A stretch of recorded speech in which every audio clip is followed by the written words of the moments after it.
everybody, how's it going? It's a Daily Shooter, and this is going to be a quick review of the Thrunite TH20. I've had this flashlight for about 3 weeks now, and it has really become an invaluable tool to me.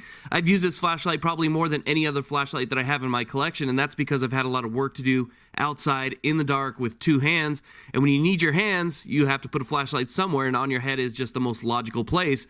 Well, having something like this is really nice because it's very lightweight. I have another Thrunite headlamp that's quite a bit heavier than this. This one almost feels like it's not even on there, but it's still a sturdy construction. When you're talking about lightweight headlamps, a lot of the times you're talking about plastic or other materials that'll break easy. This is still waterproof. It's made of aircraft grade aluminum, and it's really comfortable with this headband. As you can see, it doesn't have a band that goes over the top of your head, just a standard circular band, and you can almost feel like it's not there. So I was really happy with it overall. Now, some of you might already know that I've been working on an 80% low receiver lately, and the problem I've been having is it's been anywhere from 111 to 115 degrees in my house, and my shop is in my garage with no air conditioning.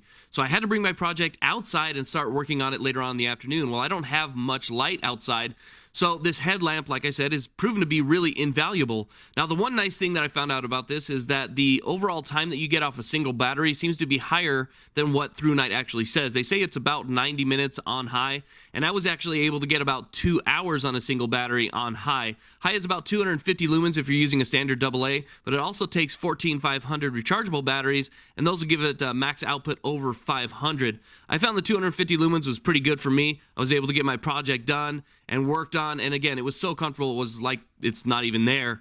Now, like I said, I have both headlamps. I have the TH10 and the TH20. You can see on the right there, the TH10 is huge compared to this thing.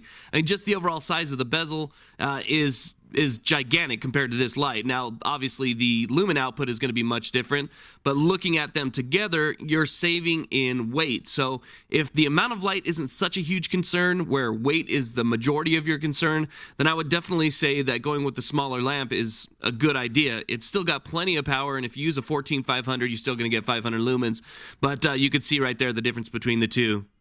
Now, we'll take a closer look at the battery compartment because the battery compartment is kind of unique. It's not a perfect circular shape inside. There has to be room for the circuitry in order to make it as small as it is and as flush as it is on the bezel. So as you open it up, you can see that the battery kind of sits off. It does have some really nice gold-plated connectors on the back. So it's a really nice and well-constructed flashlight. I mean, Thrunite's been putting out some pretty nice stuff lately. Definitely better than some of their earlier stuff. But like I said before, you can either use a standard AA battery or you can use a 14500, and the barrel is shaped a little bit different. You could see inside there, if I can get the light on it just right, that it's sort of oblong compared to the battery. So the battery sits in that little compartment in the back right there. It's O-ring sealed, it's waterproof, and again, it's extremely tough, especially when you compare it to, let's say, like a plastic flashlight. So you can see the battery kind of sits towards the back of the unit right there. And also the headband, super soft headband. It's really nice. It sits on your head as tight as you want it to. It cinches down to pretty small, so if you are a smaller frame person or you have a smaller head or even a large head like I do, then it's still going to feel really nice on you. And this rubber piece that it sits in right here allows for it to be maneuvered either down, straight, or up, or however you want to orient it, and it holds it in there pretty tight. So overall, I have to say, this is definitely one of my favorite headlamps.